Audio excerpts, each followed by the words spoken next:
के दियो मैया सोरो सिंगार हो देवरानिया के दियो मैया सोरो सिंगार हो देवरानिया के दिहो मैया।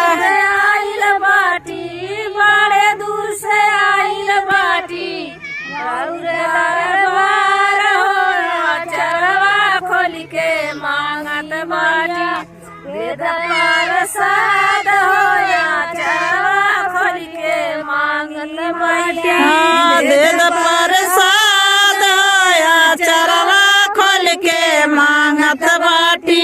वेद प्रसाद हो चरवा खोल के मांगत बाटी वेद प्रसाद या चरवा खोल के मांगत बाटी।